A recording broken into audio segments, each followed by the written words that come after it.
যেই শরীরের ভিতরে মশা মাছি বসা হারাম, ওই শরীরের ভিতরে তায়েফের বাচ্চারা ছোট ছোট বাচ্চাদেরকে মুরব্বীরা লীলাইয়া দিছে, যাও মুহাম্মদ পাগল, ওই মুহাম্মদকে তোমরা পাথর মারো। পাথর মারতে মারতে মারতে মারতে এমন করে দিছে নবীজি এক সময় সেন্সলেস, অর্থাৎ নবীজি মাথা জ্ঞান হারায় ফেলছেন, ওনার মাথা জ্ঞান নাই, উনি জমিনে পড়ে গেছেন। ওনার সন্তান জায়েদ বলতেছেন, ও আব্বা জান, আপনি অসুস্থ হয়ে গেলেন, আপনাকে বলছিলাম আপনি আইসেন না, আপনাকে মারবে। ইয়া রাসূলুল্লাহ, আপনি এখন অসুস্থ হয়ে গেলেন, আপনি এখন অসুস্থ হয়ে গেলেন, আপনাকে কে বাঁচাইবো? আপনাকে দুনিয়াতে বাঁচানোর মতন কোনো মানুষ নাই। নবীজিকে পাথর মারতে মারতে নবীজিকে শেষ করে দেওয়ার জন্য জমিনের ভিতরে ফালাইয়া দিছেন। আমার আল্লাহ তাআলা জিবরাইলকে বলেন, ও জিবরাইল যাও, আমার বন্ধু তায়েফের ময়দানে মার খায়া শরীর থেকে রক্ত বাহির করছে, উম্মতের জন্য শরীর থেকে রক্ত বাহির করছে, ও জিবরাইল যাও, আমার বন্ধুকে বাঁচাও। বলেন সুবহানাল্লাহ। জিবরাইল গিয়া বলেন, ইয়া রাসূলুল্লাহ, নবীজিকে একটা মর দিছে, মর শরীরের ভিতরে মর দিছে। মর দেওয়ার সাথে সাথে আমার আল্লাহ তাআলা নবীজি শরীর মুবারক ভালো করে দিয়েছেন। কোন সুবহানাল্লাহ। জিবরাইল বলতেছেন, ইয়া রাসূলুল্লাহ, আমি একা আসি নাই, আপনি বলেন, আমাকে অর্ডার দেন। আমার সাথে প্রায় ৮০,০০০ ফেরেশতা আল্লাহ তাআলা দিয়েছে। আপনি যদি অর্ডার করেন, এই পশ্চিম দিকে ২০,০০০, পূব দিকে ২০,০০০, উত্তরে দক্ষিণে ২০,০০০, এই তায়েফের পাহাড়ের আশেপাশে ফেরেশতারা আছে। আপনি যদি অর্ডার করেন, তাদেরকে আল্লাহ তাআলা, যদি আপনি অর্ডার করতে দেরি হবে, আল্লাহ তাআলা ফেরেশতাদেরকে হুকুম দিবে, হুকুম দেওয়ার সাথে সাথে এই তায়েফের জমিনটাকে উল্টায়া তাদেরকে ফিনিশ করে দিবে। ঠিক কিনা জুড়ে কোন? এই কথা বলার পরে আমার নবী চমৎকার ভাবে, উনি পাগল, আসলে মানুষের জন্য পাগল, উম্মতের জন্য পাগল, মায়ের নবী, আপনার নবী মুহাম্মদুর রাসূলুল্লাহ চমৎকার একটা উত্তর দিবেন, ও জিবরাইল, ও জিবরাইল, আপনাকে আল্লাহ তাআলা পাঠাইছে, ফেরেশতা দিয়া পাঠাইছে। আমি যদি অর্ডার করি, আমি যদি সাহায্য নেই, ফেরেশতারা তাদেরকে মেরে ফেলবে। আজকে যদি অর্ডার করি, আগামীকাল একটাও মানুষ থাকবে না। আমি চাই না, আমি চাই না, আমি চাই যে এই সমস্ত মানুষ আমাকে মারছে, আমার শরীরের ভিতরে আঘাত করছে, পাথর মেরে মেরে আমার শরীর থেকে রক্ত বাহির করছে, এই গুনাহগার উম্মত জানে না, এই গুনাহগার উম্মত আমাকে চিনে না। যদি গুনাহগার উম্মত আমাকে চিনতো, বুঝতো, তাহলে কোনোদিন পাথর মারতো না। ঠিক কিনা জুড়ে কোন? এই সমাজের ভিতরে বর্তমান পৃথিবীতে আলেম উলামাকে চিনে না এমন বেঈমান আছেরই না নাই? আলেমদেরকে মারে, আলেমদের সাথে বিয়াদবি করে, আলেমদেরকে কটূক্তি করে, এমন মানুষ আছেরই না নাই? আমার আল্লাহ নবী বলেন, ওই সমস্ত আবু জেহেল, উতবা, শাইবারা যেই রকম ভাবে নবীজিকে পাথর মারছিল, যুগে যুগে কিয়ামত পর্যন্ত নায়েবে নবী আছে, তাদেরকেও মারবে। ঠিক কিনা জুড়ে কোন? এই মাসটা হইল রজব মাস। রজব মাসটার গণনা, এটা কি আরবি না ইংরাজি? কি বলেন, আরবি না ইংরাজি? আরবি। তো আরবি মাসের গণনা, এটা কি পৃথিবীর কোন মানুষ দিছে না সরাসরি আমার আল্লাহ দিছে? আল্লাহ দিছে। হুজুর দলিল কি? দলিল হইল সূরা তাওবা ৩৬ নম্বর আয়াত। কোন সুবহানাল্লাহ। দলিল কোথায়? ১০ নম্বর পারা সূরা তাওবার ভিতরে আল্লাহ তাআলা বলেন, আমি বৎসরের মাস রাখছি ১২টা, এর ভিতরে শ্রেষ্ঠ হলো ৪টা, এর ভিতরে একটার নাম হইল রজব। কোন সুবহানাল্লাহ। এই রজব মাসটা আমি কেন আলোচনা করব? এই মাসটা আমাদের কাছে একটা পরিচিত মাস। এই মাসটার ভিতরে আমার নবী, আপনার নবী, দু জাহানের বাদশাহ, কুল কায়নাতের নবী, যিনাকে সৃষ্টি না করলে আমার আল্লাহ তাআলা কুল কায়নাত সৃষ্টি করতেন না, যিনার কারণে আমি দামি, যিনার কারণে মাসটা দামি, যিনার কারণে পৃথিবী ধন্য, যিনার কারণে কুল কায়নাত ধন্য, উনি এই মাসে আল্লাহ তাআলার সাথে সাক্ষাৎ করছেন, যেটাকে আমরা পরিচিত হিসাবে বুঝি মেয়ারাজ। ঠিক কিনা জুড়ে কর?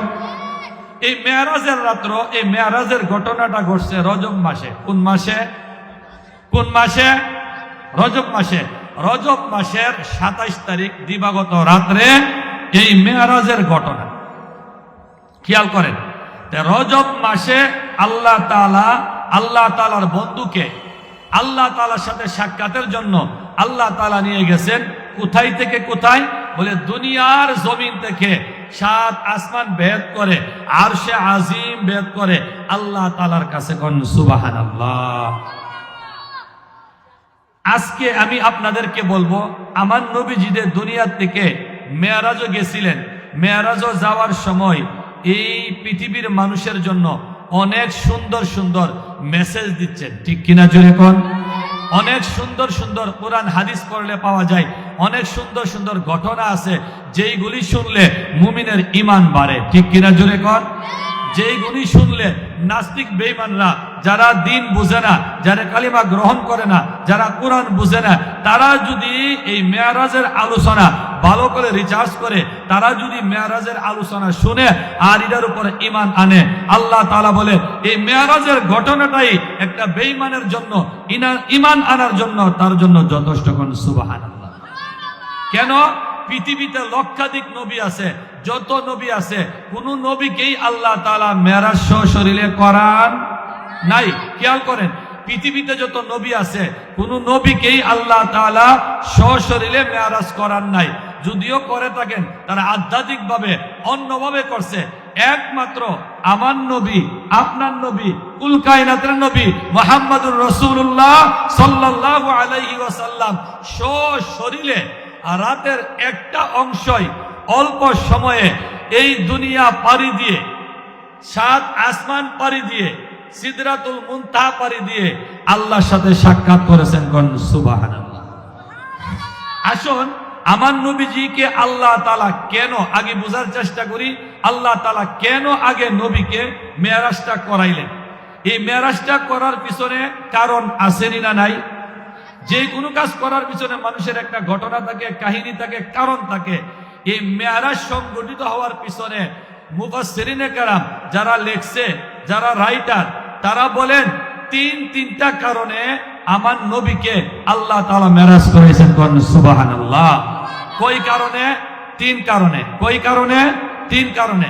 নাম্বার 1, খেয়াল করেন, এইদিকে মনোযোগ দেন।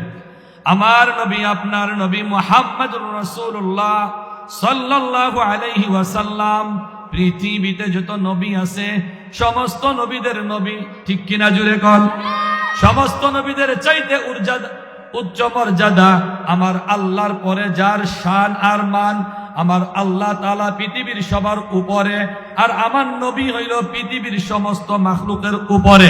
আমার আল্লাহ তাআলার পরে এবং মাখলুকের ভিতরে উপরে, অর্থাৎ কুল কায়নাতের ভিতরে যাহা কিছু আছে সবার চাইতে উপরে যিনি, তিনি হইল আমার নবী মুহাম্মদুর রাসূলুল্লাহ সাল্লাল্লাহু আলাইহি ওয়াসাল্লামকে আমার আল্লাহ তাআলা তিনটা কারণে আমার আল্লাহ তাআলা মেরাজ ঘটাইলেন।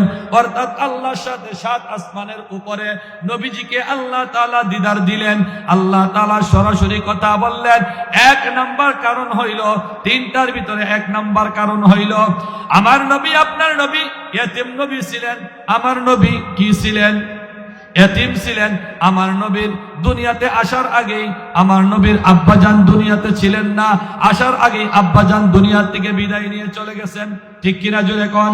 আবার আসার পরে অল্প সময়ের ভিতরে আবার মাকে হারাইলেন। অর্থাৎ গাটে গাটে গাটে গাটে আমার নবী, আপনার নবী এক জায়গার ভিতরে এতিম হয়ে গেলেন। আপনার আমার যদি আব্বা না থাকে, আমরা যে এরকম অসহায় এতিম হয়ে যাই, মা না থাকলে যেইভাবে আমরা এতিম হয়ে যাই, চাচা না থাকলে আমরা এতিম হয়ে যাই, দাদা না থাকলে এতিম হয়ে যাই। আমার নবীর আব্বা নাই, আমার নবীর আম্মা নাই, আম্মা আব্বা দুনিয়া থেকে বিদায় নিয়ে চলে গেছেন। মনের ভিতরে পেরেশানি, মনের ভিতরে দুঃখ, মনের ভিতরে কষ্ট। কিছুদিন পরেই উনার দাদা আব্দুল মুত্তালিব, উনিও দুনিয়া থেকে বিদায় নিয়ে চলে গেলেন। এই আব্দুল মুত্তালিব দাদাকে অনেক সম্মান, নাতিকে অনেক সম্মান করতেন, অনেক মহাব্বত করতেন। উনার নিজের জীবনের চাইতেও মুহাম্মদুর রাসূলুল্লাহ সাল্লাল্লাহু আলাইহি ওয়াসাল্লামকে মহাব্বত করতেন। ওই দাদাও দুনিয়া থেকে চলে গেছেন। ওই দাদা দুনিয়া থেকে যাওয়ার আগে উনার সন্তান আবু তালেব, নাম কি? আবু তালেব, নবীজির চাচা। ওই আবু তালেবের হাতে আব্দুল মুত্তালিব বললেন, ও আবু তালেব, আমার সন্তান মুহাম্মদুর রাসূলুল্লাহ আমার ভাতিজা এ জায়গায় জায়গায় এতিম হয়ে গেছে, আমিও একদিন দুনিয়াতে থাকবো না। ও আমার সন্তান মুহাম্মদ সাল্লাল্লাহু আলাইহি ওয়াসাল্লামকে তোমার হাতে দিয়ে গেলাম, ঠিক কিনা জুড়ে কোন? আমরাও যখন সাকরাতে পড়ে যাই, দুনিয়ার মানুষ যখন মৃত্যুর সময় হয়ে যায়, যদি কোনো মানুষ মুরব্বী হয়ে যায় অথবা সাকরাতে পড়ে যায়, মরণের সময় হয়ে যায়, ওই মানুষটার সন্তান থাকলে পাশের ভাইকে, সন্তানকে, মানুষকে বলে, ও বাবা, ও ভাই, ও ছেলে, আমি কিন্তু দুনিয়াতে থাকবো না, এই সংসারের দায়িত্ব, আমার ছেলে মেয়ের দায়িত্ব তোমার হাতে। ঠিক কিনা জুড়ে কন? ওই আব্দুল মুত্তালিব সন্তানকে আবু তালেবকে বললেন, আমার ভাতিজা মুহাম্মদ, এই মুহাম্মদের জন্য আমার কলিজাতে বড় মায়া, আমিও একদিন দুনিয়াতে থাকবো না, আমি যদি না থাকি আমার ভাতিজা মুহাম্মদকে তুমি আগলায়া রাখো। শুধু আগলায়া নয়, ওই কাবার ভিতরে, ওই এলাকার ভিতরে, অর্থাৎ কাবা বাইতুল্লাহ শুধু এই এরিয়া নয়, বলে মক্কাতুল মুকাররমা, এই মক্কা শহরের ভিতরে আমার ভাতিজার অনেক শত্রু আছে। ঠিক কিনা জুড়ে কোন? মুহাম্মদের শত্রু ছিল না? ছিল না? ছিল। আবু জাহেল চাচা আবু জাহেল এই শত্রু। ঠিক কিনা জুড়ে কোন? উতবা, শাইবা, মুগীরা, তারা নবীজির শত্রু ছিল, ইসলামের শত্রু ছিল। বলতেছেন, দাদা, ও ছেলে আবু তালেব, আমি দুনিয়াতে থাকবো না, আমার ভাতিজা মুহাম্মদ, ওই মুহাম্মদকে তুমি আগলিয়ে রেখো, তোমার মন দিয়া, তোমার বুক দিয়া, তোমার ভালোবাসা দিয়া আমার ভাতিজাকে আগলিয়ে তুমি রেখো। বলে কেন? কেন? বলে আমি যখন দুনিয়াতে থাকবো না, শত্রুরা মারার জন্য চেষ্টা করবে, একদিন এমন সময় আসবে তুমিও থাকবে না, তোমার ভাতিজা থাকবে। ঠিক কিনা জুড়ে কোন? তোমার ভাতিজার যে ধর্ম নিয়ে আসছে দুনিয়াতে, এই ধর্ম সত্য ধর্ম, এই কোরআন সত্য, এই কোরআন সত্য, এই ইসলাম সত্য, এই কালিমা সত্য। ঠিক কিনা জুড়ে কোন? এই জন্য আমার ভাতিজাকে এই মক্কার কোন লিডার যেন, কোন শত্রু যেন মারতে না পারে, এই জন্য তোমার কাছে আমানত দিয়ে গেলাম। বলেন সুবহানাল্লাহ। নবীজির আম্মা আব্বা চলে গেলেন, দাদাও চলে গেলেন, কিছুদিন পরে আবার চাচাও চলে গেলেন। দাদার বিরহ, চাচার বিরহ, দাদা নাই, দাদার 1 নাম্বার বিরহ, চাচা নাই, চাচারও বিরহ 2 নাম্বার বিরহ, চাচা নাই, দাদা নাই, 1 নম্বর বিরহ। তারা ছিল বাহিরের দিক দিয়া, ঘরের দিকে নয়, তারা ছিল বাহিরের দিক দিয়া। নবীজির জন্য তারা জীবন দিত, জান দিত, মাল দিত, নবীজিকে তারা গাইডলাইন দিত, তারা বাহিরের দিক দিয়ে নবীজিকে সাপোর্ট দিত, আর ঘরের ভিতরে সাপোর্ট দিত ওনার স্ত্রী মা খাদিজা রাদিয়াল্লাহু তাআলা আনহা। মা খাদিজা রাদিয়াল্লাহু তাআলা আনহা নবীজি ঘরে যাওয়ার পরে বলতেছেন, ইয়া রাসূলুল্লাহ, আপনি কেন কাঁদেন? আপনি কেন কাঁদেন? আপনি কেন কান্না করতেছেন? নবীজি বলে, ও খাদিজা, তুমি জানো না আমার দাদাও দুনিয়ার থেকে বিদায় নিয়ে চলে গেছে, আমার মনের ভিতরে অনেক কষ্ট। আমার দাদা আমার চাচার কাছে আমাকে সুপর্দ করে গেছিল, আমার চাচাও দুনিয়ার থেকে বিদায় নিয়ে চলে গেছে, দাদা নাই, চাচা নাই, আমার মনের ভিতরে দুঃখ, এই জন্য দুঃখে আমি কান্না করতেছি। দুনিয়ার ভিতরে আমাকে কে বাঁচাইবে? দুনিয়াতে আমাকে কে সাপোর্ট দিবে? এই জন্য আমি নীরবে নীরবে কান্না করতেছি। মা খাদিজা বলে, ইয়া রাসূলুল্লাহ, ইয়া হাবিবাল্লাহ, আপনি কান্না করতে হবে না। আমার মনে হয় আপনাকে আমার আল্লাহ তাআলা জায়গায় জায়গায়, জায়গায় জায়গায়, গাটে গাটে আল্লাহ তাআলা ইতিম বানাইতেছেন, আপনার থেকে গার্জিয়ান নিয়ে যাচ্ছেন। আমার মনে হয় আল্লাহ যদি আপনার চাচাকে নিয়ে যায়, আপনার দাদাকে নিয়ে যায়, পৃথিবীর কোনো মানুষ যদি গার্জিয়ান না থাকে, দাদাও না থাকে, চাচাও না থাকে, আমার মনে হয় আপনার জিম্মাদারি আমার আল্লাহ স্বয়ং নিবে। বলেন সুবহানাল্লাহ। একদিন চাচাও চলে গেলেন, চলে যাওয়ার পরে বলতেছেন, ও খাদিজা, আমার চাচা চলে গেছে, এখন আমার কে দায়িত্ব নিবে? খাদিজা বলতেছে, ইয়া রাসূলুল্লাহ, আপনার সারা জীবনের দুঃখের সাথে আমি ছিলাম, আপনি যখন যেখানে ছিলেন আমি খাদিজা ছিলাম, আপনি যখন হেরা গুহায় ছিলেন আমি খানা নিয়ে যাইতাম, আপনার উপরে যখন আল্লাহ তাআলা ওহী নাজিল করত, আপনার শরীরে কম্বল এসে গেলে, আপনার শরীরে জ্বর এসে গেলে আমি খাদিজাকে আপনি পাশে পাইতেন, আমার মরণ পর্যন্ত আমি আপনাকে সাপোর্ট দিয়ে যাব। আপনাকে কোনো মানুষ যদি মারে আমি খাদিজা পানি দিয়ে গোসল করাইব, আপনার শরীরে রক্ত থাকলে আমি খাদিজা মুছে দিব, আপনার কোনো দুঃখ থাকতে দিব না। ও নবী, ও স্বামী, আমার মনে হয় আমার আল্লাহ তাআলা আমাকেও দুনিয়ার থেকে বিদায় করে নিবে, আমার মনে হয় আমিও বেশি দিন বাঁচব না। বলেন আল্লাহু আকবার। মা খাদিজা বলতেছেন, ইয়া রাসূলুল্লাহ, ইয়া হাবিবাল্লাহ, মনে হয় আমিও কিছুদিন পরে দুনিয়াতে থাকবো না। দেখা যাচ্ছে কিছুদিন পরে মা খাদিজা রাদিয়াল্লাহু তাআলা আনহা, ওনার শরীরের ভিতরে জ্বর এসে গেছেন, উনি সাকরাতের ভিতরে পড়ে গেছেন, উনি অসুস্থ হয়ে গেছেন।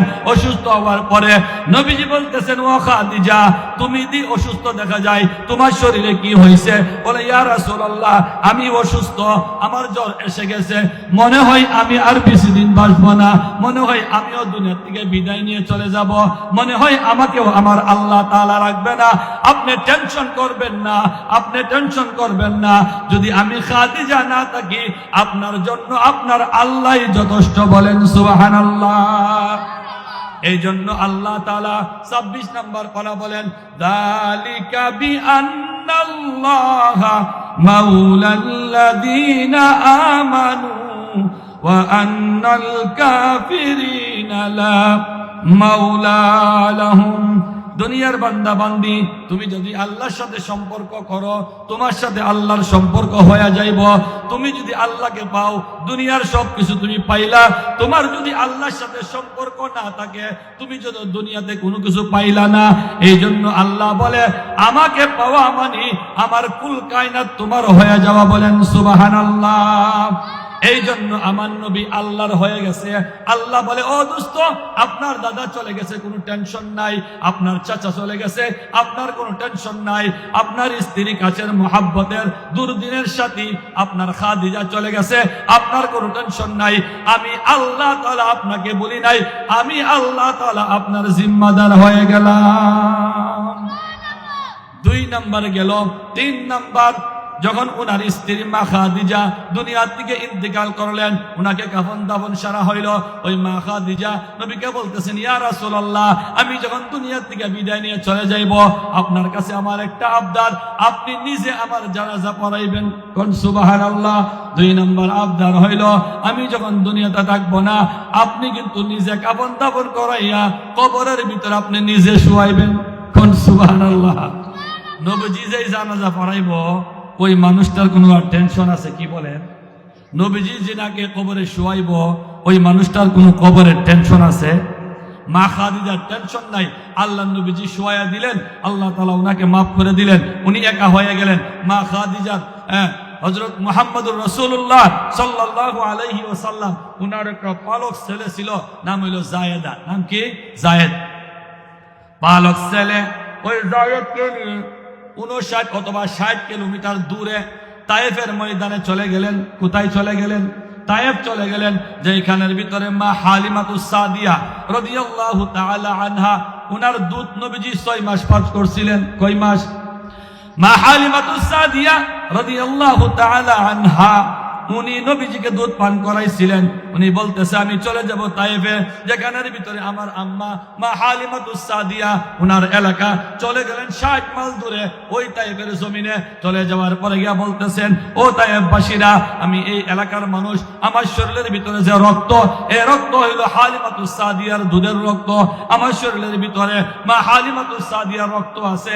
এই জন্য আমি তোমাদেরকে বলি, তোমরা যেই মূর্তির পূজা করতেছ, তোমরা যেই আল্লাহকে বাদ দিয়া শিরকের ভিতরে লিপ্ত আছো, তাওহীদ বাদ দিয়া মন গড়া তোমরা ইসলাম নয়, মন গড়া জিন্দেগি চালাইতেছ, তোমরা মূর্তি পূজা বাদ দিয়ে, দেবদেবী বাদ দিয়ে, সমস্ত কিছু বাদ দিয়ে একজনের পূজা করো, লা ইলাহা ইল্লাল্লাহু মুহাম্মাদুর রাসূলুল্লাহ। নবীজি যখন ওই তায়েফের ময়দানে দাওয়াত দিতে লাগলেন, বলতে লাগলেন, তোমরা কালিমা গ্রহণ করো। ওই তায়েফের মুরব্বীরা, কিছু ভালো মানুষ সমাজের ভিতরে মুরব্বী আছেন না নাই? আবার কিছু খারাপ মুরব্বীও আছে, ঠিক কিনা জুড়ে কোন? কিছু ভালো মুরব্বীও তাকে পরামর্শ দেন না, আবার কিছু ফেস লাগান না মুরব্বীও সমাজে আছেনই না নাই?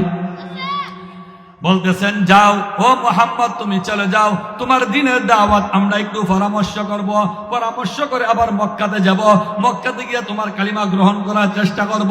তুমি চলে যাও। মুহাম্মাদুর রাসূলুল্লাহ সাল্লাল্লাহু আলাইহি ওয়াসাল্লাম চলে যাবেন। কিছু মুরব্বীরা পরামর্শ দিল, আবার কিছু মুরব্বী আছে বুড়া বুড়া, দোকানে বয়া বয়া বাইন্দে, আসেনি না নাই?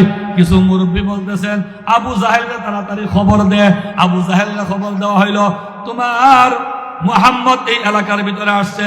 মুহাম্মদ আইসা আমাদের দেব দেবীর বিরুদ্ধে বলে, মূর্তির বিরুদ্ধে বলে, একে সার দেওয়া যাবে না। আসেনি না নাই? কাজ্জা লাগাই দে, কাজ্জা ঝগড়া লাগাই দে, সার দেওয়া যেত না, লাগা এ মার দে। কিছু মুরব্বী বুদ্ধি দিছে যুবকদেরকে, ওই যে মুহাম্মদ দেহাজা এ কিন্তু ভালো মানুষ না, হইল পাগল। বলেন নাউজুবিল্লাহ। আমার নবী কি পাগল ছিলেন? কি বলে? আমার নবীকে যারা পাগল বলে তারা হলো সবচাইতে বড় পাগল। ঠিক কিনা জুড়ে কর। আমার নবী পাগল ছিলেন না, আমার নবী ছিলেন উম্মতের জন্য পাগল। ঠিক কিনা? উম্মতের ব্যতীত হয়ে নবীজি ছিলেন পাগল। তাইফের ময়দানে মার খাইলেন। ওই আবু জাহেল কিছু শত্রুদেরকে, ছোট ছোট বাচ্চাদেরকে বলে দিলেন, ও বাচ্চারা, ওই যে দেহাজা পাগল মুহাম্মদ, এ আমাদের মূর্তির বিরুদ্ধে কথা বলে, আমাদের মূর্তির বিরুদ্ধে কথা বলে, এই মুহাম্মদকে মক্কাতে যাইতে দেওয়া যাবে না, যাওয়ার আগে আগে শেষ করো। বলেন নাউজুবিল্লাহ। যুবকরা শূন্য এইভাবে ফাত্তর লইয়া গাট্টি বাইন্দা শুরু করছে ইডাল। বলেন নাউজুবিল্লাহ। এক একটা পাথর মানে নবীজির শরীরের ভিতরে, নবীজির শরীর মুবারকের ভিতরে মশা মাছি বসা হারাম। ঠিক কিনা জুড়ে কোন? যেই শরীরের ভিতরে মশা মাছি বসা হারাম, ওই শরীরের ভিতরে তাইফের বাচ্চারা, ছোট ছোট বাচ্চাদেরকে মুরব্বীরা লীলাইয়া দিছে, যাও মুহাম্মদ পাগল, ওই মুহাম্মদকে তোমরা পাথর মারো। পাথর মারতে মারতে মারতে মারতে এমন করে দিছে, নবীজি এক সময় সেন্সলেস, অর্থাৎ নবীজি মাথা জ্ঞান হারায় ফেলছেন, ওনার মাথার জ্ঞান নাই, উনি জমিনে পড়ে গেছেন। ওনার সন্তান জায়েদ বলতেছেন, ও আব্বা জান, আপনি অসুস্থ হয়ে গেলেন, আপনাকে বলছিলাম আপনি আইসেন না, আপনাকে মারবে। ইয়া রাসূলুল্লাহ, আপনি এখন অসুস্থ হয়ে গেলেন, আপনি এখন অসুস্থ হয়ে গেলেন, আপনাকে কে বাঁচাইবো? আপনাকে দুনিয়াতে বাঁচানোর মতন কোনো মানুষ নাই। নবীজিকে পাথর মারতে মারতে নবীজিকে শেষ করে দেওয়ার জন্য জমিনের ভিতরে ফালাইয়া দিছেন। আমার আল্লাহ তাআলা জিবরাইলকে বলেন, ও জিবরাইল যাও, আমার বন্ধু তাইফের ময়দানে মার খায়া শরীর থেকে রক্ত বাহির করছে, উম্মতের জন্য শরীর থেকে রক্ত বাহির করছে, ও জিবরাইল যাও, আমার বন্ধুকে বাঁচাও। বলেন সুবহানাল্লাহ। জিবরাইল গিয়া বলেন, ইয়া রাসূলুল্লাহ, নবীজিকে একটা মোর দিছে, মোর শরীরের ভিতরে মোর দিছে। মোর দেওয়ার সাথে সাথে আমার আল্লাহ তাআলা নবীজির শরীর মুবারক ভালো করে দিয়েছেন। কোন সুবহানাল্লাহ। জিবরাইল বলতেছেন, ইয়া রাসূলুল্লাহ, আপনি, আমি একা আসি নাই, আপনি বলেন, আমাকে অর্ডার দেন। আমার সাথে প্রায় ৮০,০০০ ফেরেশতা আল্লাহ তাআলা দিয়েছে। আপনি যদি অর্ডার করেন, এই পশ্চিম দিকে ২০,০০০, পূব দিকে ২০,০০০, উত্তরে দক্ষিণে ২০,০০০, এই তাইফের পাহাড়ের আশেপাশে ফেরেশতারা আছে। আপনি যদি অর্ডার করেন, তাদেরকে আল্লাহ তাআলা, যদি আপনি অর্ডার করতে দেরি হবে, আল্লাহ তাআলা ফেরেশতাদেরকে হুকুম দিবে। হুকুম দেওয়ার সাথে সাথে এই তাইফের জমিনটাকে উল্টায়া তাদেরকে ফিনিশ করে দিবে। ঠিক কিনা জুড়ে কর। এই কথা বলার পরে আমার নবী চমৎকার ভাবে, উনি পাগল, আসলে মানুষের জন্য পাগল, উম্মতের জন্য পাগল, মায়ের নবী, আপনার নবী মুহাম্মদুর রাসূলুল্লাহ চমৎকার একটা উত্তর দিবেন। ও জিবরাইল, ও জিবরাইল, আপনাকে আল্লাহ তাআলা পাঠাইছে, ফেরেশতা দিয়া পাঠাইছে। আমি যদি অর্ডার করি, আমি যদি সাহায্য নেই, ফেরেশতারা তাদেরকে মেরে ফেলবে। আজকে যদি অর্ডার করি, আগামীকাল একটাও মানুষ থাকবে না। আমি চাই না, আমি চাই না, আমি চাই যে এই সমস্ত মানুষ আমাকে মারছে, আমার শরীরের ভিতরে আঘাত করছে, পাথর মেরে মেরে আমার শরীর থেকে রক্ত বাহির করছে, এই গুনাহগার উম্মত জানে না, এই গুনাহগার উম্মত আমাকে চিনে না। যদি গুনাহগার উম্মত আমাকে চিনতো, বুঝতো, তাহলে কোনোদিন পাথর মারতো না। ঠিক কিনা জুড়ে কোন। এই সমাজের ভিতরে বর্তমান পৃথিবীতে আলেম ওলামাকে চিনে না এমন বেঈমান আসেনি না নাই? আলেমদেরকে মারে, আলেমদের সাথে বিয়াদবি করে, আলেমদেরকে কটূক্তি করে, এমন মানুষ আসেনি না নাই? আমার আল্লাহ নবী বলেন, ওই সমস্ত আবু জাহেল, উতবা শাইবারা যেই রকম ভাবে নবীজিকে পাথর মারছিল, যুগে যুগে কিয়ামত পর্যন্ত নায়েবে নবী আছে, তাদেরকেও মারবে। ঠিক কিনা জুড়ে কোন। নবীজিকে বলতেছেন, জিবরাইল বলতেছেন, ইয়া রাসূলুল্লাহ, জিবরাইলকে বলতেছেন, ও জিবরাইল, আমি যদি আজকে বদদুয়া দেই, আমি যদি আজকে অর্ডার করি, তাহলে আমার উম্মত শেষ হয়ে যাবে। এই জন্য আমি চাই না আমার একটা উম্মত আল্লাহ তাআলা মারুক। এই জন্য আমি চাই না, আমি চাই যারা আমাকে চিনতে পারে নাই, তারা আমাকে বুঝতে পারে নাই, আজকে যদিও না বুঝে, আগামীকাল তারা আমার উপরে ঈমান এনে মুসলমান হয়ে যাবে। কোন সুবহানাল্লাহ। তাহলে আপনাকে আমাকে বুঝতে হবে এই মেয়ারাজ আমার আল্লাহ তাআলা ঘটনা ঘটাইছেন। এই মেয়ারাজ ঘটাইছেন কয় কারণে বলছিলাম? 3 কারণে। নাম্বার 1, নবীজির দাদা আল্লাহ তাআলা নিয়ে গেলেন, চাচাও নিয়ে গেলেন, মা বাপ নিয়ে গেলেন, এতিম হয়ে গেছে। এরপরে ওনার আশ্রয় ছিল ওনার স্ত্রী মা খাদিজা। খাদিজাকে আল্লাহ তাআলা নিয়ে গেলেন, উনি একদম নিঃস্ব হয়ে গেলেন। আল্লাহ তাআলা নিঃস্ব হওয়ার পরে আবার গেলেন তাইফের জমিনে। তাইফের জমিনে ওনার উম্মতেরা, যে উম্মতের জন্য আজও পর্যন্ত আমার নবী ইয়া হাবলি উম্মতি, ইয়া হাবলি উম্মতি বলে উম্মতের জন্য রওজা শরীফে কাঁদতেছে, ওই নবীজিকে পাথর মেরে তারা আঘাত করছে। এমন আঘাত করছে যেই শরীরে রক্তে বাহির হইয়া রক্ত জমিনে পড়ে গেছে। এই 3 কারণে আমার আল্লাহ তাআলার বন্ধুর মনের ভিতরে কষ্ট দূর করার জন্য, মন ফ্রেশ করার জন্য আমার আল্লাহ তাআলা এই রজব মাসের 27 তারিখ আমার আল্লাহ তাআলা নবীজিকে দুনিয়া থেকে উম্মে হানির ঘর থেকে নিয়ে গেলেন মসজিদে আকসা। মসজিদে আকসা থেকে আমার আল্লাহ তাআলা 7 আসমান ভেদ করে, আরশে আজিম ভেদ করে আল্লাহ তাআলার কাছে নিয়ে আল্লাহ তাআলার বন্ধুকে মনের ভিতরে সান্ত্বনা দিছে। সুবহানাল্লাহ। এই জন্য এই মেয়ারাজের ঘটনা আমরা জানার শোনার দরকার আছে না নাই? আল্লাহ তাআলা আপনাকে আমাকে প্রত্যেক এলাকার মসজিদে আলোচনা হয়, যদি সময় হয় ইনশাআল্লাহ আবার জীবনে সুযোগ পাই, সময় আসে বাকি আলোচনা করব। ওমা তাওফীকি ইল্লা বিল্লাহ।